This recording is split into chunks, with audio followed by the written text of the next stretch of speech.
And he ended up giving me the book, I believe, or he took the $3 or whatever it was.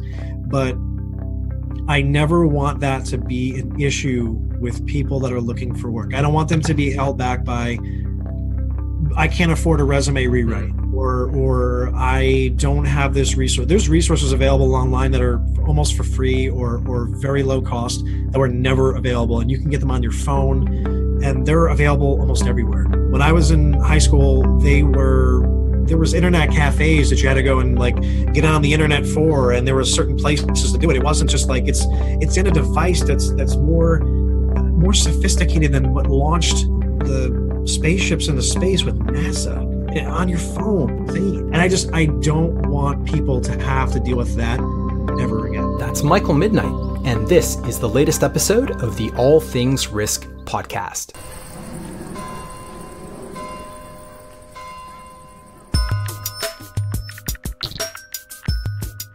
Hello, one and all. Welcome and welcome back to the All Things Risk podcast. My name is Ben Catania. I'm your host. This is my show. The All Things Risk podcast is where we go long form with some great guests. We look at the world through the lenses of risk and uncertainty. And we do this for, I guess, 3 reasons. Number one, to help us make better decisions through understanding how others approach decision making in the midst of uncertainty. Number 2, to get comfortable with risk and uncertainty, because let's face it, risk is all around us and we need to embrace it rather than shun it. And thirdly, it's to understand our world just that little bit more. Before we get into it, a little bit of business. This episode is brought to you by Audible, where if you're a listener to the All Things Risk podcast, you can get a 30-day trial and a free audiobook. You can choose from over 180,000 titles and get something for your Android device, your Kindle, or your iPhone. And to do that, just go to audibletrial.com/allthingsrisk if you are in the US. If you're in the UK, just click on the link accompanying the post for this episode. Today, we get into creativity, marketing, design, and our own careers. My guest for this episode is a guy with a very cool name, but an even cooler guy. His name is Michael MidKnight. Michael is a design and marketing consultant with his brand Mik Tek Studios. He's a career advocate with his series Recruitamentary, which is very cool. And he's a fellow podcast host as well. We cover lots of stuff, from the art of marketing, the value of authenticity, and we enjoy the rich depths and importance of storytelling for an experience, and lots of very good references, including one from The Lion King.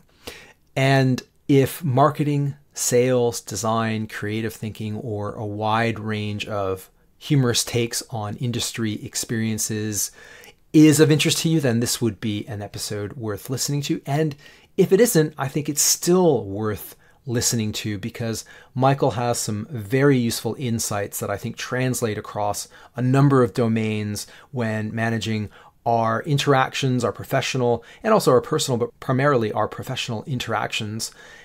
And I think you'll get a lot out of this. So I don't want to delay the intro anymore and delay this wonderful conversation anymore. So let's dive in. Here's Michael MidKnight.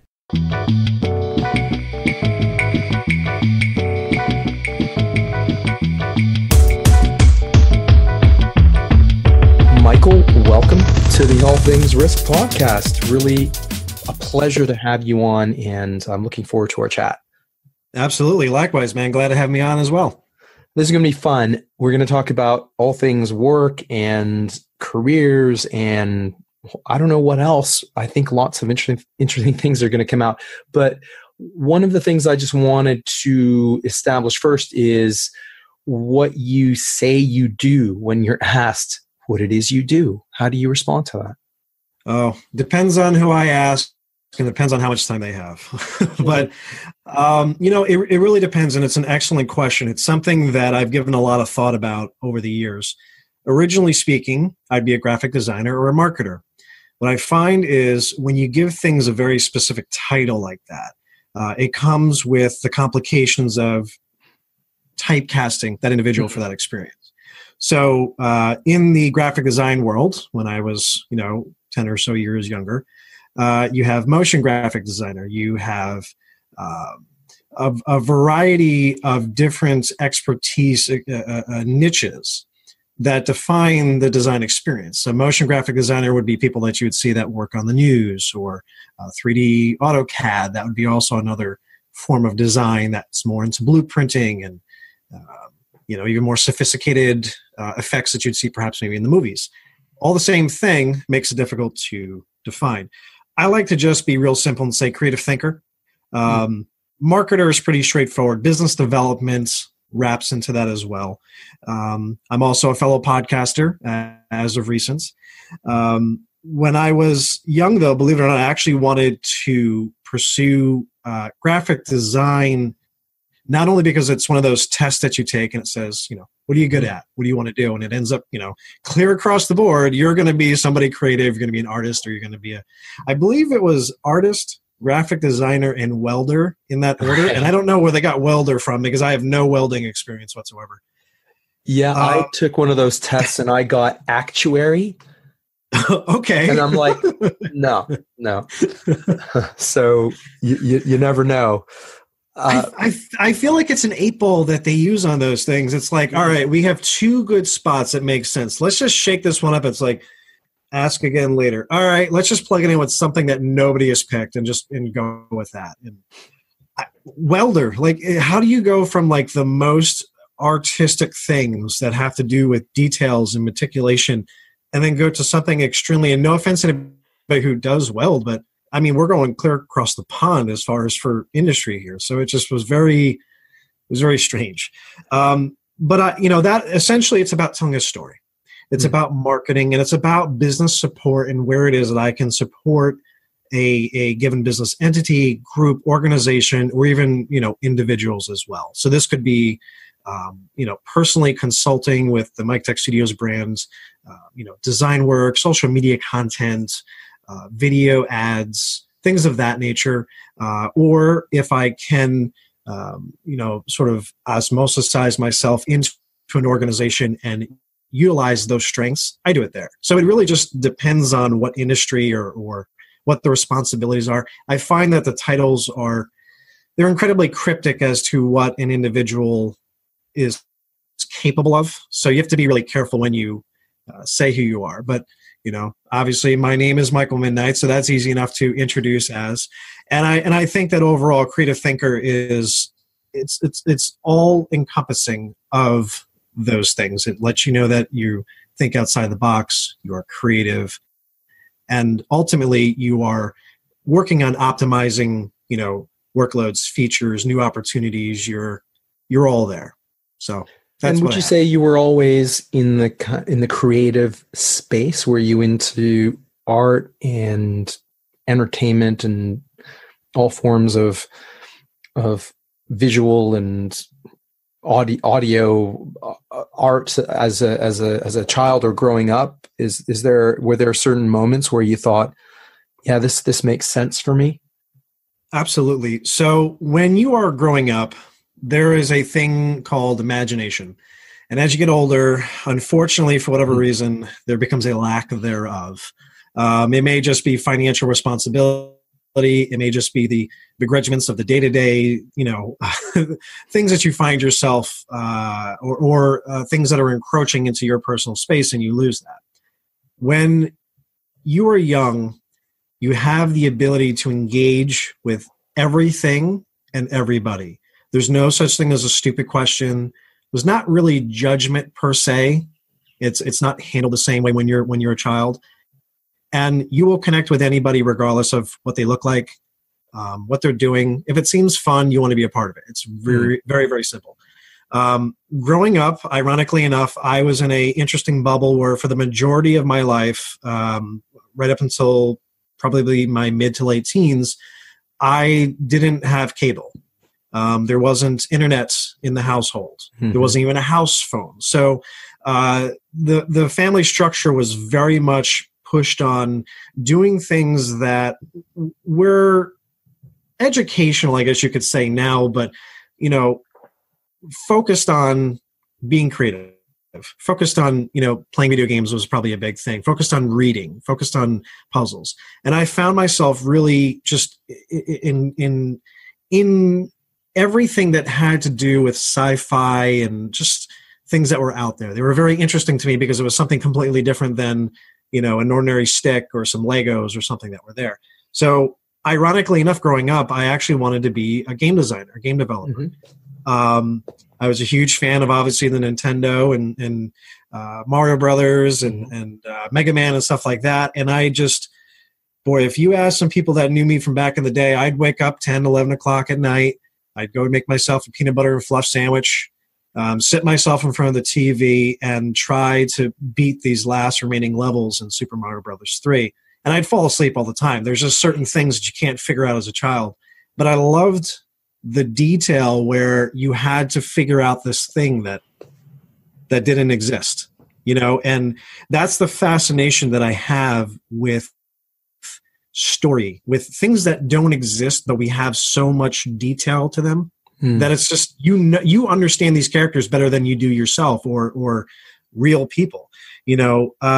For example, what's the color of Mace Windu's lightsaber? Most people know that, I don't remember that. You don't remember that? Is it purple? Is it purple? It's purple. Oh, there you go. I did. Somewhere I remember that. Yeah. But that's exactly my point, and that proves it. When you say Kermit, what comes to mind? Is it Kermit the Frog here? Oh, yeah, I know Kermit. And these are individuals. That now become entities in your life. They're just as real as a president or your teacher. Or if I say Simba or Goku, people know immediately who these individuals are, again, more so than, maybe some of their family members. But then when you ask something like, hey, what was Zachary Taylor, most remembered for? People got to pause for a second and think about it. Maybe some older individuals or people still in school might know. A lot of people don't. The actuality is that's the 12th U.S. president in the mid 1800s in the U.S. So, again, it's really just the ability to have that interest in stories. So my passion really is for just the detail, the color, the value, the authenticity of really just meaningful and memorable interactions of those experiences and how to bring those into my life. So growing up, these were really critical to me. These really shaped who I was. I was reading about these people that didn't exist and they were real, based on these just such minuscule details and the minutia of information. And from that, I realized, wow, that's really interesting. It's also really powerful. As you were talking, when you're talking about the power of story, I was recently at a conference with a bunch of technical folks, and they're all very competent at what they do. But as I was listening to a number of their presentations, it wasn't that engaging. I have to admit. And the ones that were very engaging were the ones that could tell a story, that could take the detail, but actually go from point A to B to C and so on. And it struck me that any of those people who really struggle to deliver a message but were very competent, if they just had a little bit more skill at telling a story, their career trajectory would just skyrocket. Absolutely. And you always, when you're giving a meeting or a speech, something of value of that nature, I always, and I'm sometimes at fault with it as well. I often say to people, if you have a friend of yours or you have an assistant or associate, even in a meeting, have them with your permission, of course, but have them record you and listen to your own voice. And I know that's hard for a lot of people to do, including myself, but listen to how your cadence, listen to what you're talking about. Is it boring? Is it engaging? Would it be something that you would take the time to reach out and actually listen to? And if not, rework it. A great example that I love to give, based on the story factors is, there's obviously a well-known Disney movie, Lion King, and I used this experience in a previous podcast with another individual who I was a guest with, and but the fact of the matter is that if people don't know the scene at this point, please go and watch the movie and come back. But there's a very critical scene where you have Simba, who is the young son to Mufasa, who is the leader of the Pride Lands, and he's stuck in a cavern.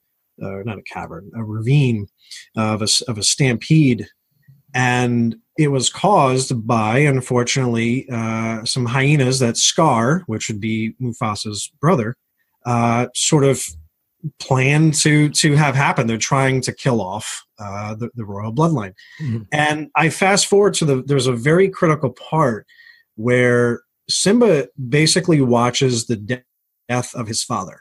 Now, the word death is never used once. This is a child's movie. This is a family-friendly, movie. And all of the personalities, James Earl Jones voices Mufasa, and you just see the fear in his eyes. And then Scar, who Jeremy Irons hit just I think they're called inflections in the throat and in the voice.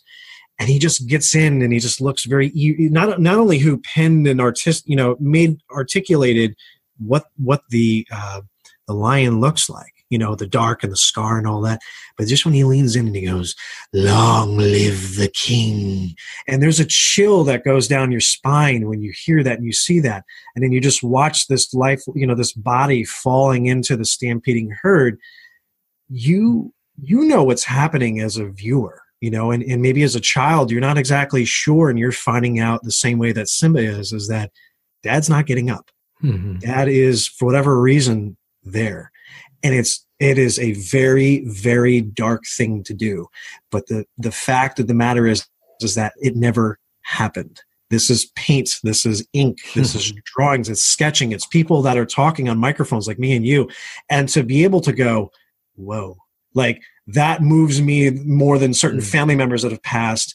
I remember that. And I will remember that for the rest of my life. And that impact on that story, if you're not creating that level of impact and that level of storytelling with whatever it is that you do on your day-to-day basis, people are not going to listen to you. And it's not about talking about a gimmick. It's about having value. There's the value of life in that example. There's the respect of death and how we don't touch on that. Just how the dust sort of settled on the body and settled on the scene, and the upset of Jonathan Taylor Thomas's voice. And he's like, "Dad, get up! Dad, please get up!" And he can't understand why, like a child would. They don't perceive. They don't have those dark inklings of what happens to the rest of the world. They're still naive. They don't know what it means to have that body lay there. And again, that is magic. So if people could take those elements of storytelling, again, those details, every one of those things are meticulous details that are taken from real life. That's why they impact us the same way as if it happened to us in the street.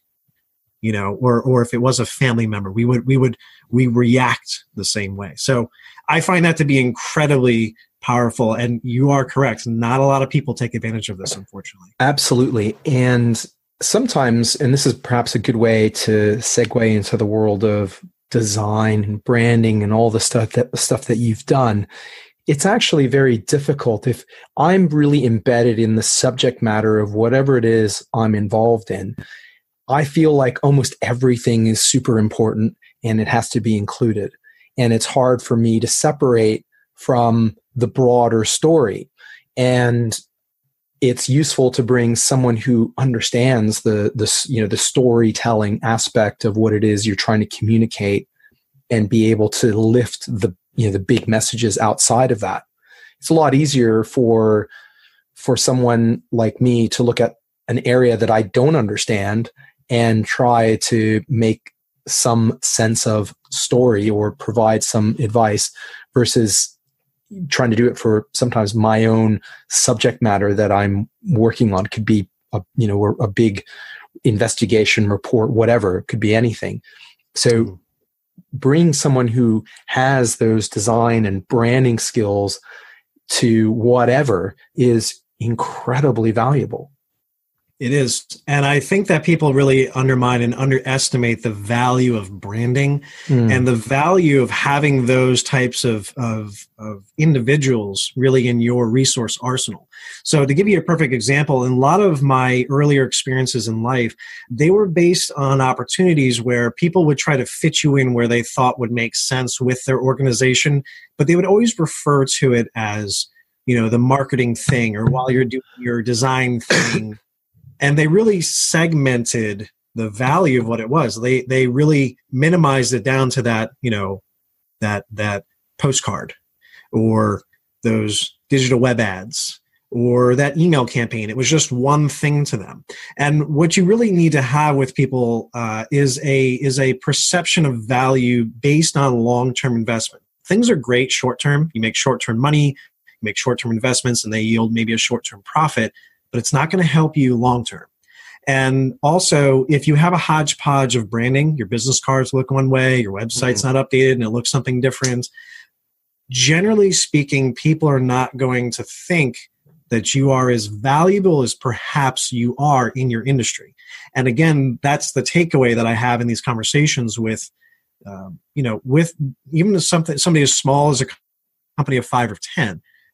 And then also you end up missing out if you're a company of a couple hundred, if you're missing on the social media platforms as well. They are a very active space to be in right now. That is, for example, I just got off the phone with a lawyer or law firm last week, rather, and they were looking to really branch more into social media. Again, when we talk about law, we talk about trustworthiness. Is this something that I would find value in? Is this somebody who I find responsible? Would I trust them with not only investments with, potential, lawsuit related issues or anything that comes into their, realm of resource? Is this going to be somebody who I can see my community and go, oh yeah, hey, yes, I know Jane. Jane is awesome. I'm going to refer Jane to, to Tom, to Bill, to Joe, to whoever it is, because I really respect what it is that, she's about. And I mean, I cannot tell you what industry that doesn't need that type of reputation resource. It's not a part-time thing. It's a full-time thing. So when you build those conversations, you build them based on, okay, does your reputation reflect on social media? Does your reputation, is it obvious? Does it feel like a quality product? And when I give my business card out, does it feel like the work that I do? And those are the things that you really have to keep in mind, because some people step back and they go, no, or maybe, or okay, keep talking. And you have to know, who it is that you're talking with. If it's a big company, you know that they're established. They've been beaten up a little while. They've made it past all of the, the layoffs and the restructurings and the business directions. They've done all that. But when you have the smaller fish and they think that they need to be focused on one specific thing. I had another conversation with another guy who's he's selling a lot of great product. Great guy. He's very busy right now. With a couple of other business ventures, and he wants to circle back on a lock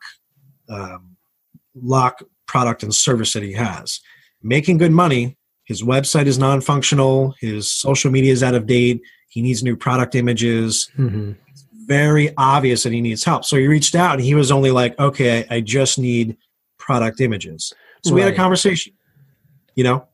We talked about what his product was. We talked about what his goals were. And I said, well, really what you're looking for is, this, that, and the other thing. Your website. I get on the website. It says that you're not taking orders from 2 years ago. The copyright's out of date. Your form doesn't work. I can't even reach out to you if I did. And your phone number for the office is hard to find. You're actually making it difficult for a customer or potential customer or even a present customer who's having an issue to reach out to you. You want to minimize those conflicts that you're going to have, negative reviews and feedbacks and, negative referrals on the internet and also in person in the future by looking at these things and trying to avoid them. And they're not going to be able to do that. Their mind is, okay, I need to be business developing. I need to be reaching out and collaborating, partnering. I need to be bringing on a new client. They're not thinking about that. But meanwhile, that's just as important as the next new client, because if you can't keep that support with the clients you have now, you're going to burn out your new clients that you bring on in the same manner very quickly. So. Sure. And I think it also strikes me that particularly for smaller organizations, the brand is not just what the images look like. It's not just what the website looks like. It needs to permeate every interaction. Exactly. It needs to feel like what it is you are doing, what you say you do. So if I feel that you are a banker or somebody financial related, I want your product, I want your copy, I want your brochures, I want your video, I want your message to be just as impactful as the opportunities and experiences that you're bringing to the table. If they don't, I'm going to question your authenticity. I'm going to question your value. And are you really doing the type of work, or are you as quality as you are perceiving yourself to be? And sometimes the answer is yes, they are. It's just they haven't given clear thought. They turn to opportunities like Fiverr or Craigslist or cheaper resources to make these things happen as a holdover. I mean, and that's great if a holdover is what you're looking for business. But again, we talk about short-term gains versus long-term. That person doesn't care about your business long-term. They care about the job. They've completed the task. They move forward. That's all they see. They're not future forecasting and doing business analysis with you. When you have somebody who's working with you and consulting either independently or you're brought on as a full-term resource, this person is there to grow your business. They're there for you. They're there to help you out and to speak that message to help become a brand or product evangelist or train those who can be. And that is the foresight that is missing with a lot of smaller companies.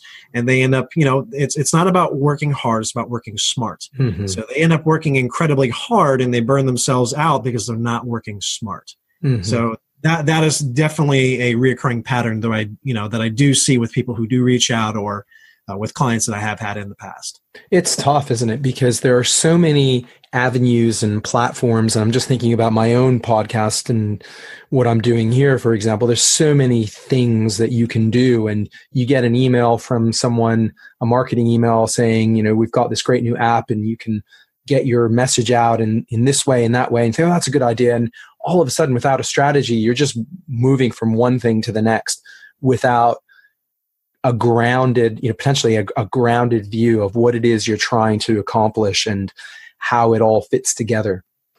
Absolutely. And that is really where it comes down to that I like to set up goals in 3 ways. Number 1 is going to be immediate Band-Aid issues or within 24-hour turnarounds. These are things that are not going to look pretty. They're again, just function only. They're not about being pretty. They're going to solve the problem. It's probably not going to be the best idea, but it'll give you, it'll cauterize the wound is really the term. And those are good to keep you for a couple of days or a week, depending on what the issue is. This could be website being down.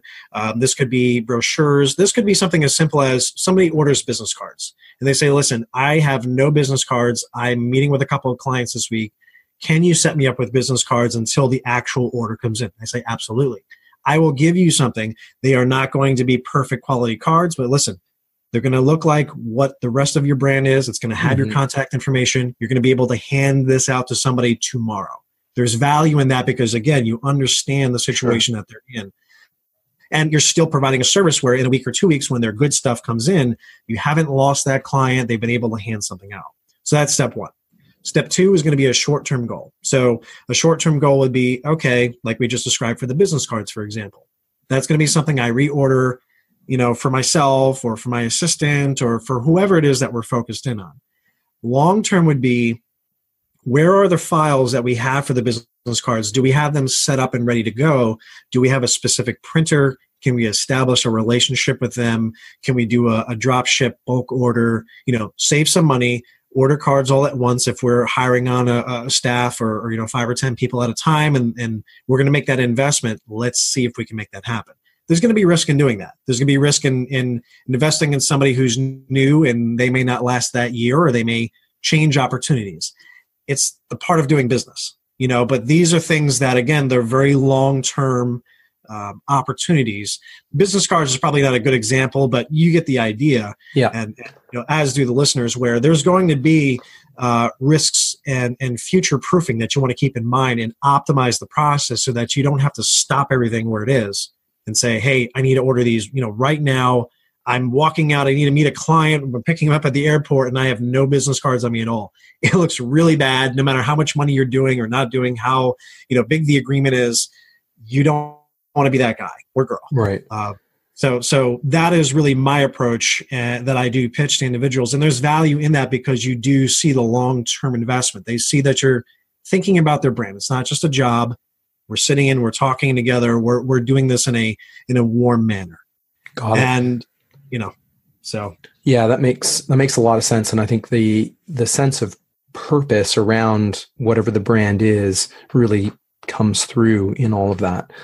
I did want to transition to the individual, and because you've started this thing called Recruitamentary, and I think it ties in very nicely what's happening socioeconomically in the world with things like the gig economy and a range of changes.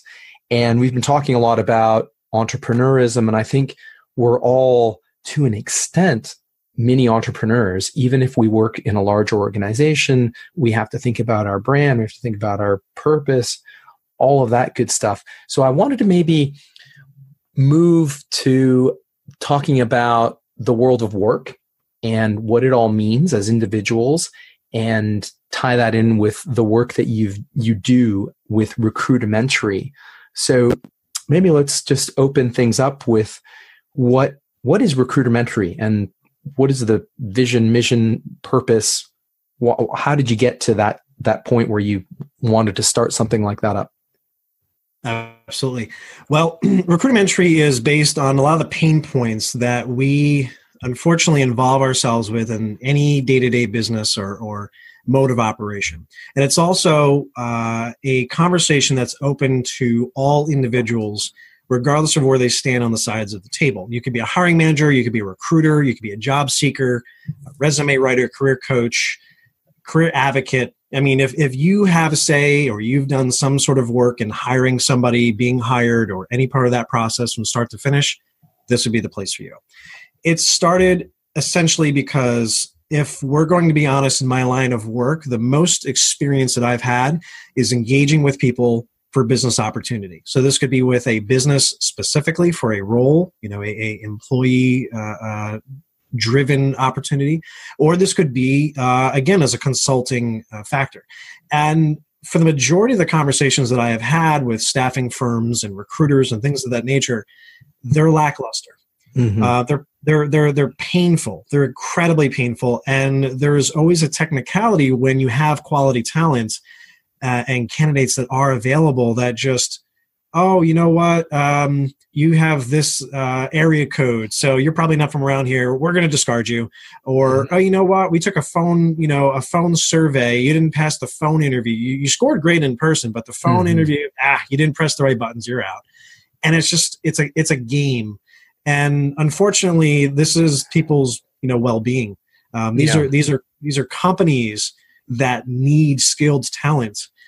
These are individuals that have student debt, personal debt, families, children. Maybe they're close to claiming bankruptcy, or they're behind on payments on their house, or whatever the situation is. These are people. Or hopes and dreams, and right. a sense of dread because they're in a box somewhere. Someone's right. going to hold them into this thing. So my identity is this thing, this cubicle that I've always done.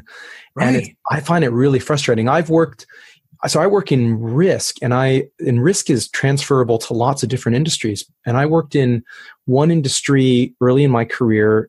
I worked for a company that did all security stuff, and all the calls that headhunters would approach me with was, all these security roles, even though I wasn't doing security stuff, I was doing something else. Right. And then I moved into the environmental sort of sustainability space, but I was still doing pretty much risk and strategy. And then all of the calls were environmental and sustainability stuff. And it was fun. And I thought, no one's really recognizing my skill set here. Right. And the most interesting one a few years ago was I was working for a very prominent Fortune 500 advisory firm, very big brand. And basically they called me up and they said, we want clones of you and your colleagues to work at this other firm. And I just thought, well, that sounds like the worst thing in the world. I don't want to work with a bunch of clones. Yeah. And you shake your head, because I've hired people and I know that it's hard to find good talent, and you really have to go through a lot of hoops, and you don't know how many great CVs get screened out. And you find sometimes the most amazing people after a few steps and just talking to them, and they didn't look like the best candidates on paper in the first place. Mm-hmm, mm-hmm. And that is the pain points that not only have I experienced, but I know that there are individuals. I mean, again, there's millions and millions of us in the world, and I can only talk from a Westerner's point of view. I don't know necessarily the European point of view or a lot of Eastern culture as well. So their expectations, priorities, and salary requirements are completely different. And that is when I just said I was doing the Mik Tek Studios podcast, and I just had a lot of just really bad experiences, one after the other, with recruiters that just either posed as being a friend and then defaulted to, well, you don't exactly fit the criteria. We need 5 or 10 years of experience, even though you've developed those relationships and those conversations with those individuals for months. And then another one where, the infamous spray and pray for the resumes, just sending 100 candidates over to a position, and then regardless of who gets picked, you get credit and you get paid. I don't like either one of those situations. And that's what happened at the beginning of this year. So I said, you know what, this is stupid. This whole thing is a game. Let's start opening up conversations. Let's have conversations with, I reached out immediately to people that I knew in the area, people that I knew on LinkedIn, again, resume writers, career coaches, hiring managers, young, old, whatever, just everybody to come in and to just talk about what's going on. What's their experiences? How can we better this? And from there, the miniseries started, and it took off. And, we've had a lot of great guests on talking about a lot of different perceptions and answering a lot of great questions that I never would have expected. And this was a pain point for me, mind you. I like to focus in on this because it was something that I said, listen, it cannot be this good and this bad at the same time. I can't have these great people that I know, and then I get these phone calls that are just like ridiculous. And that is where I just said, you know what, within 90 people reaching out to me that wanted to sponsor this into its own thing, into its own podcast, website, video content, because there is essentially value in teaching people how it is to engage for work and not necessarily doing, the job seeking and searching for them. Have the misconception with a recruiter that I am reaching out to them for them to give me or find me a job. And that's not the case. The case is they have a job. Do you fit? No. And usually they move. I don't like that idea because it's very transactional. Yeah. And in the marketing world, you're looking to create those MSAs, those master service agreements. You want to do business with individuals more than just one-off. You don't want to burn bridges. And that is what Recruitamentary is. It is, again, let's teach people, let's engage people in these questions, in these errors, in these things that keep reoccurring. And let's create quality, humorous, fun content, articles, highlight those career advocates and those career resources that are, not necessarily noticeable immediately right away. Or they're not trending. They're not the Grant Cardone of their world, where people don't, they can't afford the marketing, but they're great at what they do. And I mean, it's changing a lot of people's lives, man. Mm-hmm. It's insane. I never thought that I would have, and again, this was something that was a side mini series. I said, all right, this is a pain point for me. This is something that I think people can find value in talking about these things. And I mean, I probably get at least 24 or so questions a week. Many of them are the same. How can I advance in my career? what can I do to stand out, and things of that nature. And I use a lot of those questions to create content on YouTube and LinkedIn to further people's opportunities. Some of the biggest people, the biggest group that I didn't even think about when I started this was international students or international talent. Visa issues and things that hurdles they have to jump through, or looking at a name. I mean, you see a Spanish name or a Caribbean name, and you go, all right, I don't know about that behind that name. But when you are international and then trying to, you're a student here and you're looking to start out and you don't have any job experience or very little, that's twice as hard. You know what I mean? And it's insane. And it's just, I want to be able to say, hey, listen, this is how you do it. This is where you go. These are some things to think about. And again, I'm not telling you the answers. What I want to do, and with a variety of great guests and guest speakers and guest authors, is to get people to think creatively about what the experience is for job seeking and job searching, utilizing those skills that you're not thinking about in resources and, places like, Udemy or Google Primer or Khan Academy, things that you can have on your phone that could advance those opportunities. And I mean, I get people that reach out to me every day almost at this point now.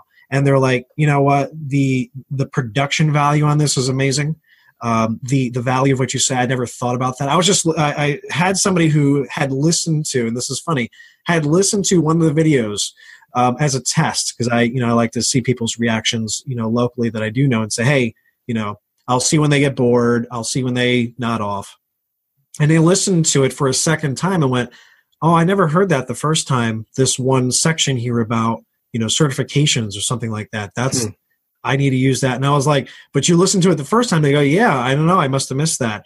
And it's funny because there is, and this is somebody they're a senior in their field. They've been doing it for 20 plus years, and I've taught them something. So that's a great thing. I mean, we could have anybody on. It could be a job seeker. It could be, a hiring manager. It could be a job owner, or a business owner. I want to be able to have those conversations with a variety of people in a learning environment, not a negative environment. I don't want to hear about what jobs you can't have, and I had divorce and that's fine. It's going to happen. But let's work on the things that we can work on. And I mean, right now it is critical to have that type of positive focus, because I mean, I'm not sure what's happened with you guys over there on the other side of the pond here, but unfortunately the political waters here are a little bit rough, and it has a lot of the same. I mean, it's uneasy, man. Yeah, and you talk about international students. I mean, I was there. I'm a Canadian, and I've worked all over the world. I'm Canadian based in the UK. I've been through it. I've and so many times I was struck by, it would be great to have a little bit of guidance here, because and I remember there was a book that I had that was really a great book, came out in the mid 1990s, called The Canadian Guides to Living and Working Overseas. And my God, a wonderful compendium, but a really big, fat, thick book. Had, the Bible. Yeah, pretty much. And had little things in there about, in Europe, they're not called resumes, they're called CVs. And you might want to phrase this in this way. And here are certain kinds of organizations. And, just wonderful. But even with that, always got to a point where my circumstances now are, they don't really fit well with this book entirely. And so it would be great to have, I'll give you an example. My grandfather was British, and I'm a Canadian citizen. And if you're a Canadian, if you're a Commonwealth citizen and you have a grandparent that was British, then you can get something called an ancestry visa. Nice. And you can work in the UK. And I didn't know that until about 8 years after I graduated from grad school. And I was living here. And while I was living here, I found out, well, I could just change my visa to this and I can get a job anywhere, because I was on an employer visa. So I was stuck to my employer. And that sort of opened up the whole world. But when I was graduating and just kind of going out in the world, that would have been a great thing to know. And And I didn't. So it was a different world back then, but there's, there's so many wonderful, talented people who have international experience that doesn't quite translate. So it's something that is a bit close to my heart because I was there. And as an employer, when I'm hiring people, I keep an open mind to those things. And I really value people who are from another part of the world and can bring certain skills and perspectives. But those resources don't exist. So I think what you're doing is great. I really like that. I was wondering if we could talk a little bit about what you're seeing with regard to the gig economy and artificial intelligence and automation is driving some of the questions that you're getting and some of the things that you're seeing, both in the recruiter, the employer side, and the job seeker side. If you have any views or thoughts on that. Absolutely. I mean, again, I like to keep up on the upcoming tech and trending and topics, not only for, business and consulting and trying to advertise those opportunities as they become more cheaply accessible, to clients, but also just because it's a general interest to me and it's really guiding and also kind of guarding where jobs are popping up. So I want to say the next new hotspot is going to be data and data scientists, being able to manipulate and evaluate clean data for whether it be AI purposes, marketing, things of that nature. That's really where the focus is right now. The thing is that with those advancements and opportunities that do pop up, there's a cause and effect. I mean, I like to say, or something to think about is when you're born, you're given a time of birth when you come into this world, but you're not really given a death certificate with it. It's an absolute definitive fact that you're going to pass from this world at some point of time, of course, but how and when is uncertain. And the uncertainty of obviously somebody's coming into the world, there are people that are also passing. You're creating new opportunities. Some have to go to the wayside as well. The same way when we had the automation process of doing things in assembly line like fashion, 100 or so years ago, the cotton gin, Eli Whitney and his processes, the same things are happening with AI. So the first thing to go are going to be those repetitious, boring or dangerous jobs that are done on a day-to-day basis. These could be package handlers in warehouses. These could be flipping burgers that, nobody wants to really do a lot of these jobs. And companies don't really want to pay for them either. So there's these videos that are circulating around now where you have some type of advanced suction process for loading and unloading trucks so that you minimize damage. They don't get tired. You could run them as long as you want, day or night, within optimal temperatures, and to invest in those machines versus a lot of unruly,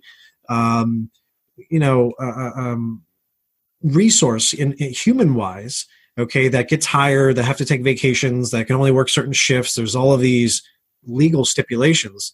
There's going to be a dramatic need for those types of, I don't want to say throwaway jobs because I don't want to disrespect anybody, but I mean, that's essentially what they are. They're jobs, I like to call them today jobs. They're jobs that you can start or quit today. But that, I mean, you have all of those opportunities that are going away. You have these self-automated or self-driving vehicles. Google now has a bike prototype that they're doing where you could just say, I need a bike, and it just sort of starts up and in a I forget what it's called, but it's a Steven Spielberg movie. I think it's Amblin. And it's a bike where it just like starts driving around or whatever it is. But I mean, it literally is, you are eliminating those jobs. So I mean, deliveries and things like that are better.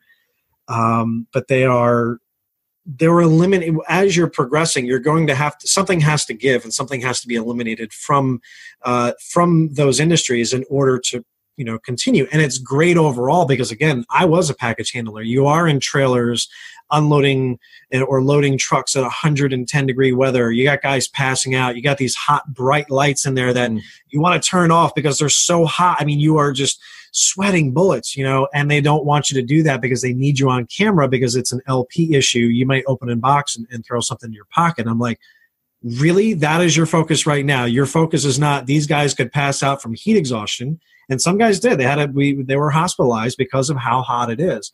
And it doesn't matter where you are in the country. It's going to be a thing. Or freezing cold, same deal. Christmas time, guess what? We have so many more packages, any holiday really, but school and Christmas are the two biggest things. You get dozens and dozens and dozens of boxes of books.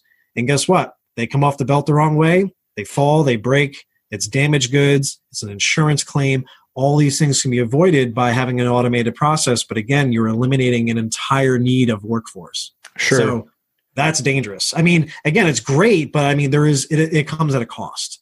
But that's, one great example that I've noticed. There's a handful of other things. I think we were talking about it earlier, the Google 2018 I/O conference with Google Duplex and how it booked that appointment. Yeah.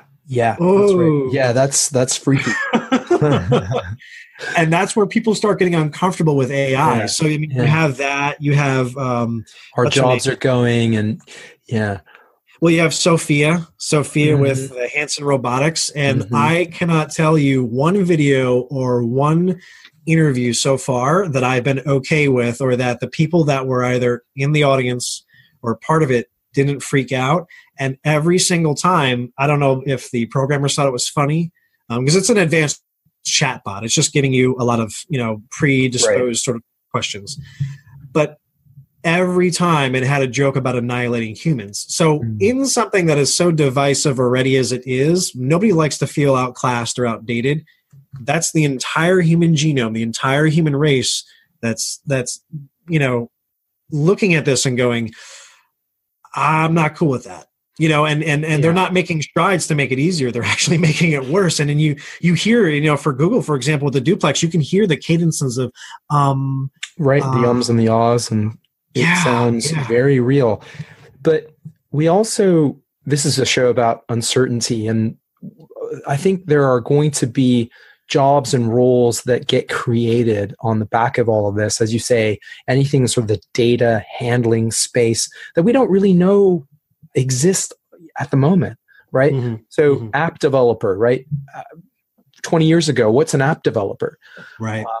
So I think there's that book, The Rise of the Robots. Have you? I haven't. Is it any good? Right. Well, I'm just getting into it, so I can't give you a definitive answer. But, get back to me on that one then. Yeah, but there are all these positive and negative unintended consequences to the pace of technological change, and it may lead to needs that we didn't know exist right now. We don't know that exists right now. So I remain generally positive about some of this stuff, and I think that for anybody that is coming into the workforce, there are certain skills, I think you need to be comfortable with technology. We just talked about at the beginning, storytelling. My goodness, if you're good at storytelling, then whatever it is that you want to do, I think that's a skill you can use in a variety of domains.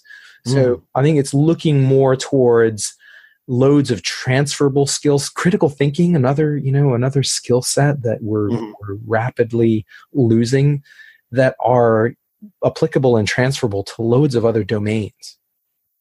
What I'm finding now is we live in a culture where the technology is outpacing the people that are capable of handling it and understanding it. We're in a society and a culture that is it's glorified instant gratification. Yes. I sent you a message. I sent this order. I want it today. And when you do that, you're losing the nuances of what it is to be reliable, dependable. I haven't heard from this person. They're out in the field. They have no service. Are they going to get the job done, or are they not? And, there are going to be those opportunities. And that is essentially where I feel with Recruitamentary that I want to remind people, as they're so focused on their goal and objective, whether it's hiring the perfect candidate or a good candidate that they can, transform into their necessary need or skill sets. A job seeker who's just trying to jump through every hoop, but just like, I don't like the term resume writing because it's great for one particular role. It's again, if you teach a man to fish, he'll be able to feed himself for the rest of his life. If you give him a fish, he's just going to say, okay, I'm done. Can you give me another one? And that's what resume writing to me really is. And I really feel that when you are able to talk to people about those values, about those transferable skills, about those opportunities that can stand out, humor, fitting well within an organization. We talked about, you mentioned about being a clone. I don't want to be a clone. I want to be me. You hired me because of me. You didn't hire me because I look like Ben, or, you're a good looking guy, but, no offense, you know what I mean?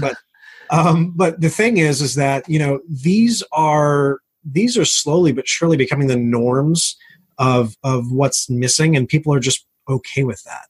And it's not, a perfect example was, I like to have a couple of stories when I have interviews with, potential, full-time contracts or employment positions. So I was in I used to work in a UPS store. It used to be like a mail. I think they were originally called mailboxes, et cetera. The retail division of UPS wanted to expand out and, sort of strengthen their branding and their name. So they bought out a lot of these stores and converted them to UPS stores. Still use the same POS. Everything on the back end is exactly the same, but it just, they slap their name on it. So the problem is that they're independent franchises. So very similar to a lot of Starbucks and I think Chipotle as well. Even though you have in Subway, you may have definitive guidelines that you have to adhere by, but it doesn't necessarily mean that there's quality control as to how you do business or how you interact with customers or, things of that nature. So I was hired on at the time. Ironically enough, I talked myself into a position. It was a marketing role that I knew that they needed. Guy kept saying, it's not really needed, not really needed. I developed that relationship for about 6 months. Finally, he realized there was a need. He can combine it in with some counter help. And, the opportunity was born. So, I was doing a variety of things. One of them was covering the front counter as needed. And like most small operations, they don't have enough resources, necessary. And people call out or, whatever it was. So I was the only person in a very busy Friday afternoon, lunchtime, something of that nature. And as most of us will find, there is a long line. People have their lunch breaks. They're rushing out, doing their errands and trying to rush back and be on time. And I try to process things as fast as I can. But I've been that customer. I've been on that Walmart line. You're sitting there waiting and the lady's up there is talking about her kids and grandkids and every other thing. And you're like, really, is this the time to do this? Like, I'm all for it. Wonderful. You're great. Congratulations on your grandkids graduating. But I gotta go, and it's just like, I'm human as well. And people, sometimes you want to sort of break that fourth wall and relate to people. So lines out the door. It's 15, 20 people, whatever it is. And you see kind of a couple people, groaning, looking at their watch. And I'm trying to be, humorous. And there was just something at that point in time where I just had a moment, and it just reminded me very much of Jimmy Stewart's It's a Wonderful Life when he had the scene at the bank with all the townsfolk. But I turned around and I just, out of nowhere, I was like, listen, ladies and gentlemen, I understand the situation here. I know that a lot of you guys are on your lunch break. I understand it looks really bad to have one person up here. I'm processing as fast as I can. I really am.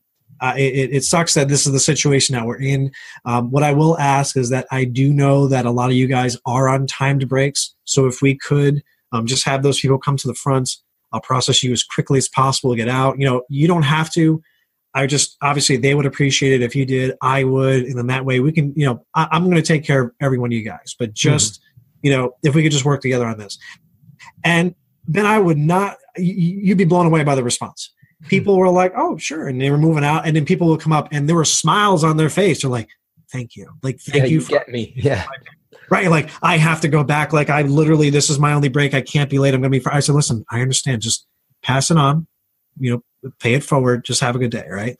And unbeknownst to me, in the back of the line was one of the VPs of HR of one of the prominent banks in the area. She came up, she had this big old smirk on her face. She gave me her card and she's like, when you're done today, you give me a call, all right? And she wanted to offer me a opportunity with the bank there as one of their bank specialists with, great money, great hours, whatever it is. Great story. Unfortunately, the ending is I did not get the position because I did reach out. It's very hard to get a recommendation from, HR at all. They're usually part of that walled garden. I didn't get it because when I called, you had to do a phone interview. And the phone system said that I was not, and I was like, you have got to be kidding me. This is, and I told her, she's like, what? And there's nothing that they can do. So this is the pain points and the problems. I literally impressed somebody who was like, I will hire you right now. And their system said no. It's like, you've got to be kidding. It illustrates both the promise of, so the promise of what we were just talking about, because you wouldn't have had that opportunity if you didn't have the ability to relate to the people in that line. Right. But then it also illustrates the systematization of everything. And I get so frustrated as well, the dehumanization of everything that we do. And you need that because you need efficiency and blah, blah, blah, and all that good stuff. But it can go the other way. And it's very frustrating. Yeah. But so that's essentially why I'm doing Recruitamentary as well, and having that content, because it's you want to be in those situations where you can create those circumstances of value, and you want to be able to retell them in a way that is valuable to you. I can, there's other ways that you can put it on a resume or a business resume if you're a company proposing, work to one another. Yeah. But similar things. I wanted to just touch on something, and it reminded me to ask. I was reminded to ask you this based on something I clicked on earlier today, and it was some article that typical article that you see, and I think it said something like, "This career advice from Warren Buffett is what drives successful people," or blah blah blah. And I just kind of clicked on it, and basically it said the same old thing. Follow your passion, right? So, okay. Great. Heard it before. Very important to follow your passion. But I guess a couple of things. One is some people don't know what their passion is. And then the second thing is, even if you know your passion, you still have to have some practical steps around how are you going to pay the rent? How are you going to, pay your food? And then what is your strategy to make something out of your passion? I always think about those things, but I was wondering what your take is on all that, because it seems ubiquitous everywhere. Follow your passion. I agree. I love that. It's great, but it's important to have the other side of the coin. And I'm just wondering what you see from the interactions that you have. Well, that's a very good question. What I find is, and this is more so when we start talking about an instant gratification type culture, it's great to follow your passion. It's not great if that passion's a married woman. And it's the same thing when it comes to your outlook on life. So we're all passionate about something. So what I like to give an example for, because again, I grew up with the Ninja Turtles, so nobody's going to judge, but that was my thing. And my favorite, obviously, was Michelangelo. I'm a huge fan of orange, probably now because of the turtle, thinking about it. But one of the things that I had always seen was they're all brothers. If nobody has heard of the infamous Ninja Turtles, and Leonardo is the oldest brother. I don't know; they've changed it so many times now, but I'm going on the original, like what I grew up. Sure, we'll take your word for it. There you go. Yeah. So, and then you had Raphael. Raph was really hot-headed, and he was always he was always just really like.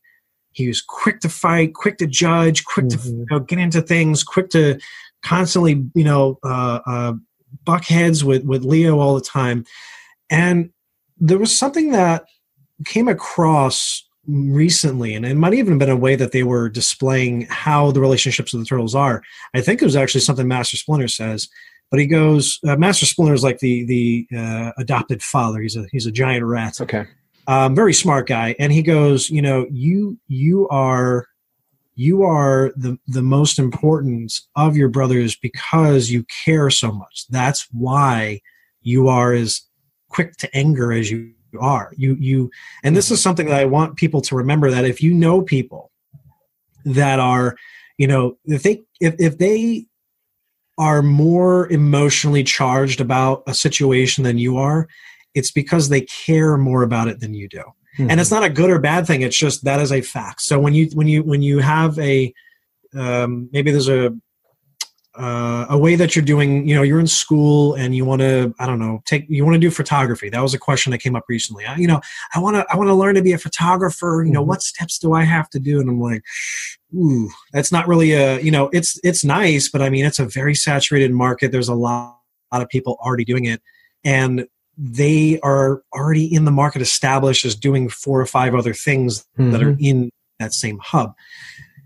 It's great to have those passions. Unfortunately, you have to keep in mind that, like you said, it needs to pay the bills and it needs to be realistic. So my focus would be, number one, take a look at realistically why you want to do this. Is this something you want to do because it's passion? Is it a hobby? Or is it something that you're going to create profit from? Because the objective and the way that you sort of take notes and inventory and hold receipts and get licenses are completely different if you're just, doing woodworking as a hobby, or you're doing, cabinet and carpentry as a business. They're completely different avenues. Mm-hmm. So number one, sit down and just be honest with yourself. Number two, take a look and see if there are pain points in that industry that you can fill. So design, marketing, it's a very, very noisy industry. Very difficult mm-hmm. to say, hey, I stand out and I do this. You could have one person on Instagram that has, 2,000-3,000 followers, and they say that they do that. And then you look at their pictures and it's pictures of just themselves, and you go, all right, well, where's the marketing? It doesn't feel legitimate. Or is it a brand? Is it a business? Is this something that, you know that you can find value in, you can provide value in, and you can make money in? Once it starts getting to the point where you're making, I'm going to say $1,000 or $2,000 a month on this opportunity at the very least, mm-hmm. it's a lucrative opportunity. LLC yourself, or whatever the LTD, I think it is for UK individuals. PLC, actually. Okay, there you go. Yeah. See, I didn't know. Learned something new too. But do that.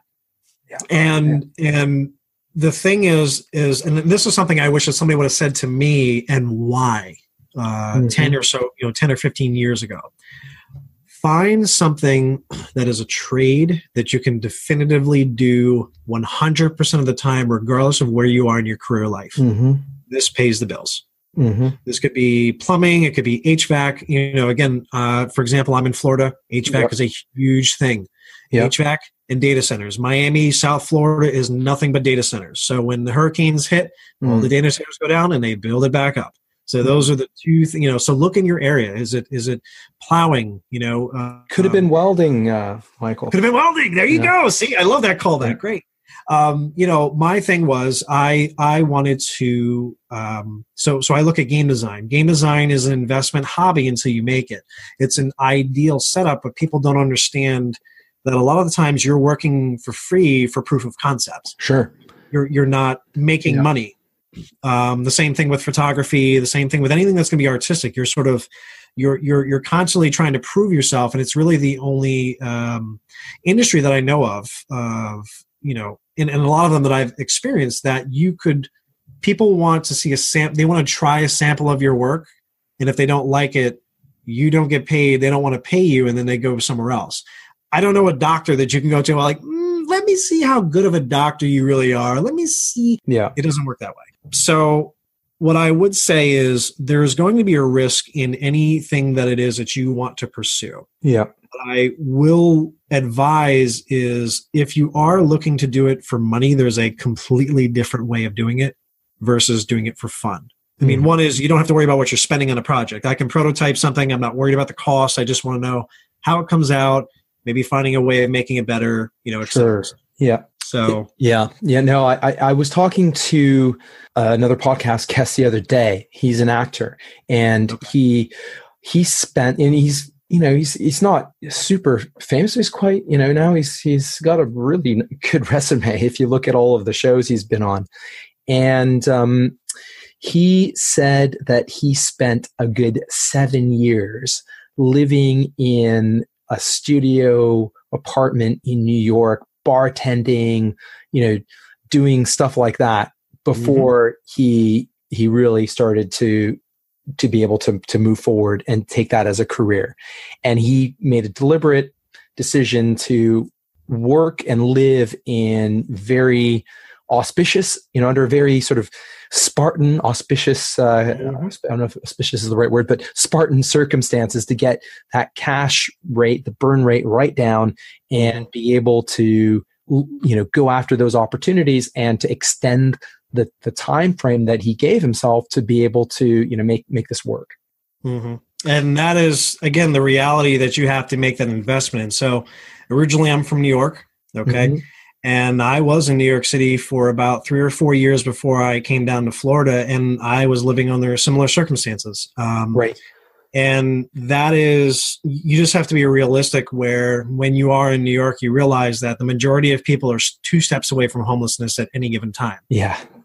Everybody's an actor, they're doing this or doing that, and you go back and they're in a hostel living with, 12 other people, sure, or they're living in their backpack or suitcase. And, I don't want to be just another guy who's doing design work on a laptop in Starbucks somewhere. That wasn't sure my goal, and those are the circumstances that you're going to find yourself in. Now, I'm not saying that there isn't going to be a time where if you believe in something, you make it happen no matter what you got to do. I mean, we talk about Steve Harvey being in the projects, right? And then he grew out of it. He is, obviously everybody knows who he is now.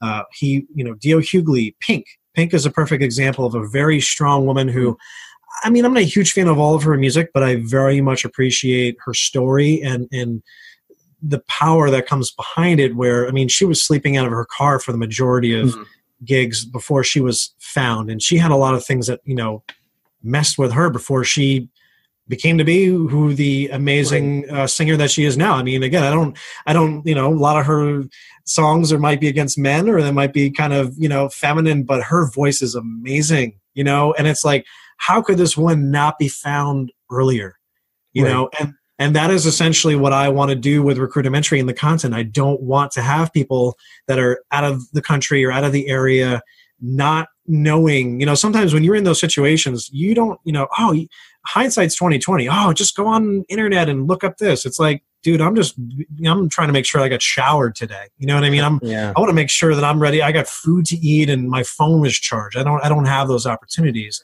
But if somebody says, listen, check this out, and they just point you in the right direction, chances are you're going to take a look. And you have these opportunities, like when you're growing up as youth, at least here in the States, you have, Sesame Street, Mr. Rogers' Neighborhood, Magic School Bus, Bill Nye the Science Guy. They teach those setups, right? Where this is what to expect growing up. This is touching on, how to be polite, and Schoolhouse Rock, and how bills and things that are ratified are made. But when you look at these things as you get older, there's really missing, and I think we touched on this before as well, those 3 core topics or core things that are super important as you get older. And number 1 is relationships with friends, family, personally, professionally, romantically. They're not really guided anywhere. You just kind of have, therapists and maybe some mentors and, some friends that had a couple of beers and they tell you what they think, but it's not conducive to long-term. Again, short-term, maybe, they hear something, move on, don't worry, you'll be better off, and why, there's not a growth plan that's in there. Number 2 is going to be finances. Okay. People are as you know, being obviously in your line of work, people are horrific with their money more often than not. Not everybody. I don't want to generalize, but there could be a lot more resources that are not. Yeah, absolutely. I mean, especially for younger people, there's there are a number of fallacies, and one that is, I think, from a decision making and cognitive, behavioral economic standpoint, is the hot hand fallacy. So it's when you make some money and you make, whether it's a gig or it's a good role, and you just kind of think that's going to continue indefinitely. And it doesn't. And it doesn't. So maybe buying that house, that car, whatever else is not such a great idea. And that has happened. I cannot tell you how many opportunities where, and I realized early on as a graphic designer, where people are going to pick you up and burn you. They'll pick you up for an overflow of work. Hey, we got this work, and they will tell you whatever that they need to tell you. Yeah, just like candidates do to get in the door. And then once that overflow, that project that they didn't plan for is finished, they got to reduce the workload, and they'll promise you whatever they need to do, and then you realize after 1, 2, 3, 4, half a dozen times of doing that, I can't do this because I can't go to my landlord or mortgage payment and say, hey, listen, I really enjoy where I'm living right now.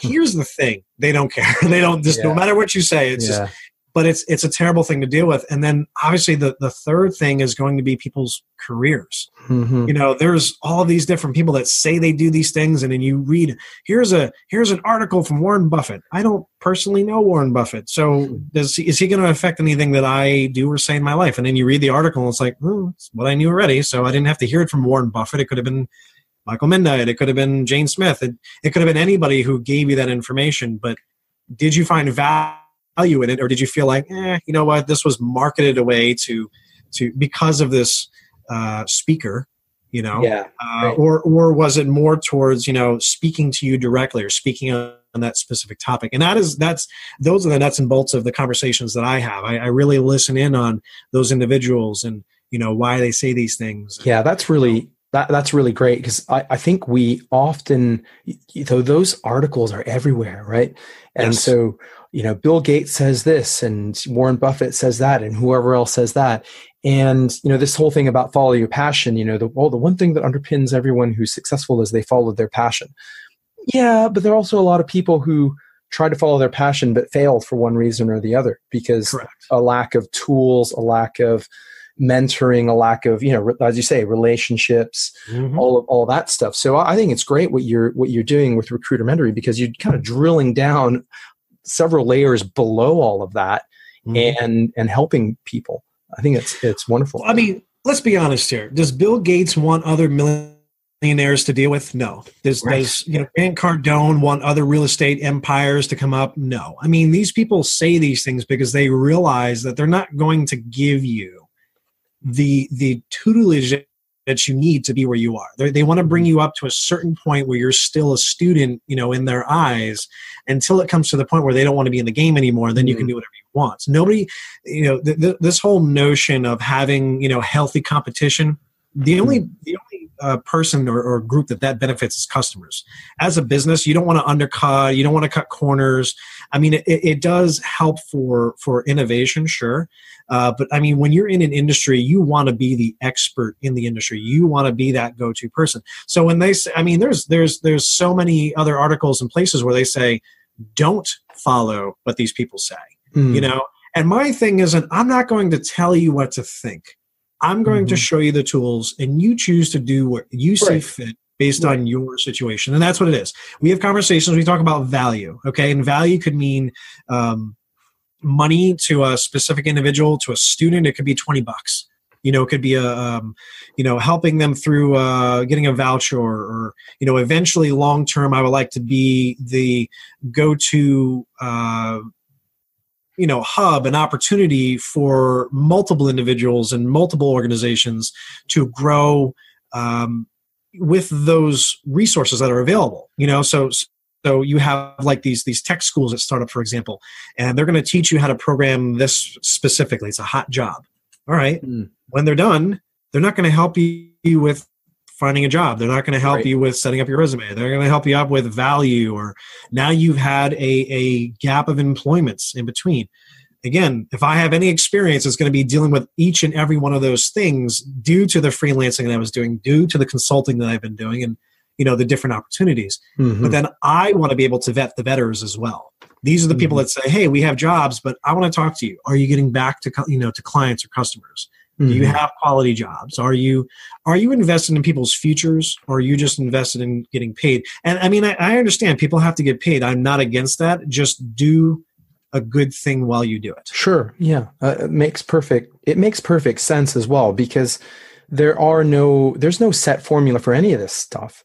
No. And anyone who tells you, well, if you follow my, 8-step plan to whatever it is lying to you, because the circumstances and the variables that allowed them to be wherever they are not going to be exactly the same. So I think for anyone that's looking to further their careers, their opportunities, etc., it's looking for this kind of lateral, more transferable skills that can apply to different circumstances. And that's all about being resilient and being able to work in the midst of loads of uncertainty. So I think what you're doing with all of this is very positive.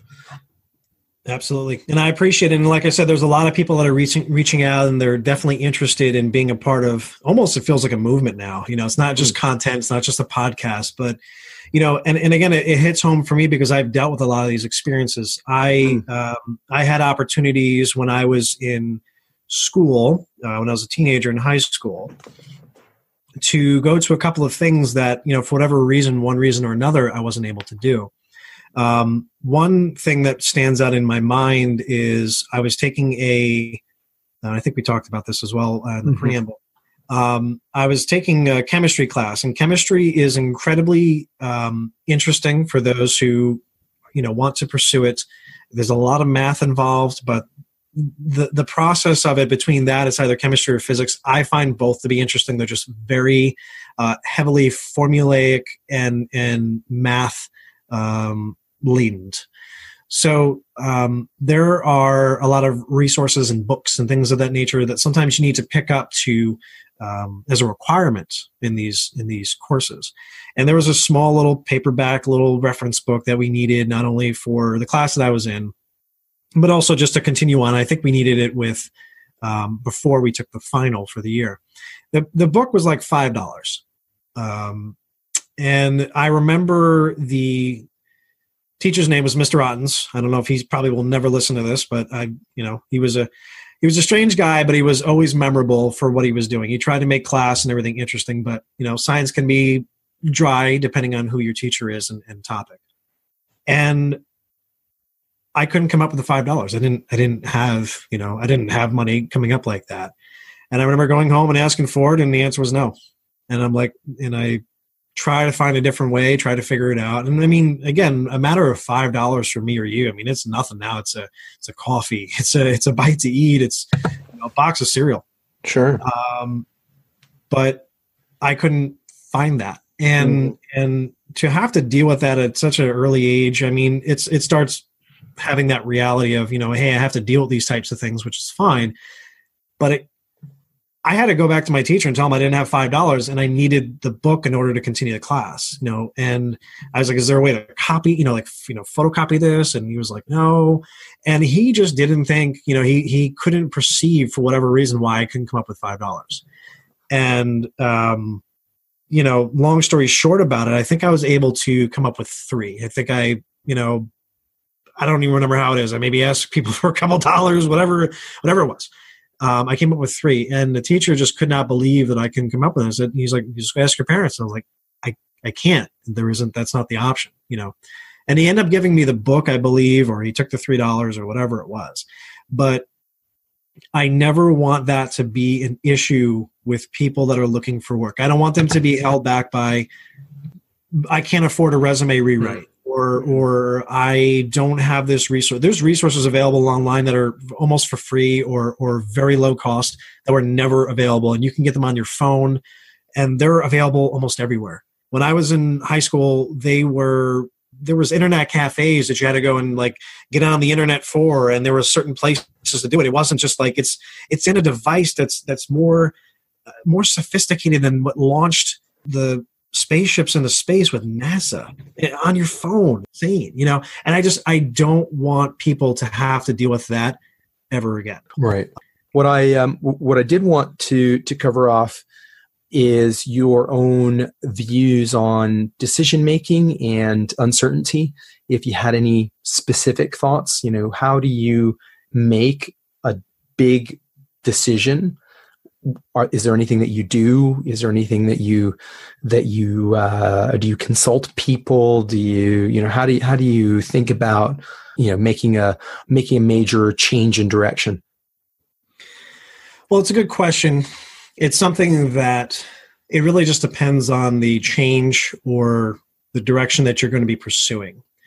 So with anything, there's going to be the go-to people that we do ask, whether it be close friends, family members, mentors, church members, things of that nature. We value their outside opinion on our narrative of our life. They're also thinking clear-headed compared to, again, when you're in the moment, you may not be thinking clearly. So if it's a new job opportunity, it is something that I will, let's say, for example, weigh the pros and cons. If it's a new client that I think might be not exactly the right fit, that's also something that I may, weigh in. It really comes down to what it is that I'm seeking at the end of that choice. It's usually pretty clear. If you need to, you're at work, you have a kiting suspect who's doing something illegal, perhaps financially, with the account that you're looking at. It's pretty clear what you need to do. It's not clear if you are one of the only individuals in the office and it's 2:00 in the morning. You need to make a judgment call. And that really just comes down to experience based on what's happened. So with me, I've dealt with quite a few things in my life compared to the majority of people. I don't expect them to have as much thorough insight as I do. What I will say is that there are people that I do throw ideas towards. This could be something as simple as I'm doing a game design project. Does this sound like a good idea? This could be sometimes strangers when you're getting insight. It's the easiest thing to walk up to somebody on the subway and start having a conversation about them and not necessarily bearing all, but getting their feedback, because generally speaking, they don't know you. You're probably not going to see them again, and you get real honest feedback. You could be more honest with somebody that you don't entirely know. What I will say is with any choice, there is going to be risk and there is going to be consequence. I would very carefully think through or write down those possibilities. That could be losing relationships with people. You make a choice that's going to hurt a set of friends, or you make a business decision and it burns some employees. It's going to put some people in the wrong place, especially in the wrong frame of mind. And especially with Recruitamentary and dealing with so many different people and so many different backgrounds, you have to sort of be self-aware constantly of what it is that you are, where your direction is, how you're being perceived and where you're going. So for something as simple as a job change, you can consult, there's career advocates and things like that. If there's a money investment, people are usually very, very careful about their health, their food, or their money.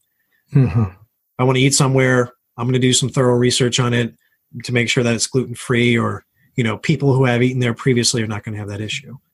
That would really just be, I guess, my general thoughts on, those are great thoughts and great techniques. I'm a big advocate of the power of negative visualization. So, so it speaks to your point of, well, what are my concerns about all of this stuff? This could go wrong. I could lose my marriage, or, I could lose all my money or whatever. And then start to work backwards from that maybe some of those things you're kind of overblown, or if they did happen, they wouldn't be that bad, or there are certain things you can do about them. And that gives people confidence versus, oh, you're just not thinking positively enough. There's a limitation to just being optimistic. It's very important to be optimistic, but you also need to be realistic. You need to be realistic. Again, strategies, tools, tactics to make it all work. So yeah, really like what you said there. It resonates with me. Well, what I would say is that every opportunity that crosses paths with you and with your line of business and things of that nature, they are all learning experiences, good or bad. Mm-hmm. And even some of the bad ones, I mean, I don't know if you've seen it, but obviously Jordan Belfort is well known being for the Wolf of Wall Street. He was a terrible guy. Now he's transformed and he's this amazing speaker or whatever. One of his quotes I want to end and give you with this and share with the listeners. What he says is, I want you to back yourself into a corner. Give yourself no choice but to succeed. Let the consequences of failure become so dire and so unthinkable that you'll have no choice but to do whatever it takes to succeed. And that's actually something I have pinned on my wall and I look at every day. I mean, that's the reality of things. You could be homeless. You could be going without food. You could lose your marriage. You could lose, your house, your car, your company, your reputation. This is something that is incredibly important to, if you're making a life or death decision, man, put in the resources, talk to people that are, again, the experts in the field. And sometimes if I will definitely lend my voice. If not, I want to know the answer and I want to connect with those people that are the right, fit and have that right message. So just something to share and think about as well. Very cool. Very cool. Before we go, for my listeners who I'm sure are very interested and intrigued and want to know more about you and your work, how can they best find you? Google search usually. No. Not that many Michael MidKnights out there. That's a great name, by the way. I had one of the places I worked at, there was a client, his name was Goodnight, and I had one of the service managers screenshot it and send it to me. He goes, "Is this a relative of yours?" And I'm like, "No, but that's hilarious." They could find me on a variety of places. LinkedIn is a good spot. I'm usually there, talking to a lot of great people. Mik Tek Studios is my design brand. So MIKTEK.TV is in television. Some of my work is up there. I have my own Mik Tek Studios podcast that's on YouTube and iTunes, and also on Recruitamentary, which I'm not going to try to spell that, but if you look it up, and you will absolutely find it. It has its own website, podcast on YouTube as well, and content. And I definitely welcome people to connect. Facebook, Instagram, Twitter. I'm all over the place. Awesome. We covered a lot of ground. Was there anything that we didn't cover that you wanted to mention? I think that's it. Cool. I think we did it. Yeah. I'm just hoping I hope I can be of value of whatever it is that was listening. And I'm sure you will. I'm sure you will. If they've stayed that long, I think they're a champion, and I appreciate them listening for the whole time. No, they do. This is all about long form. We get into it here. So this was great. I really appreciate you taking the time to speak to me, and I wish you all the best, and let's stay connected. Absolutely, man. You're a great guy, and I appreciate what you do as well. Thanks, Michael. Bye for now. Bye now.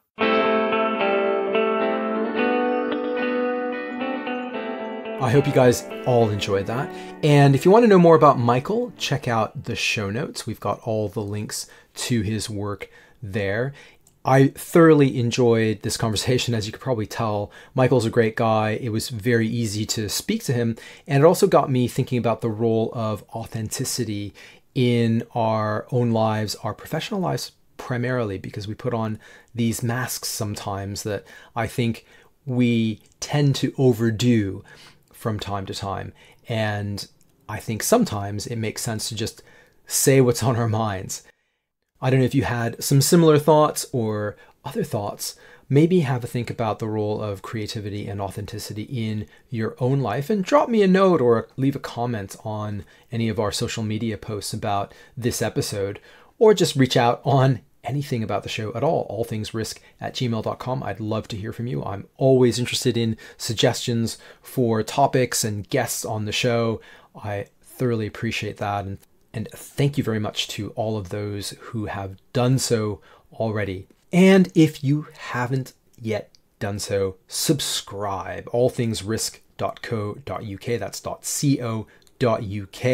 You can find all the ways in which you can get the show on your iPhone, your Android, however you listen to podcasts. And we've got some great ones coming up. I don't want you to miss them. So subscribe and you won't. We'll be back soon. In the interim, and as always, don't forget, risk is life.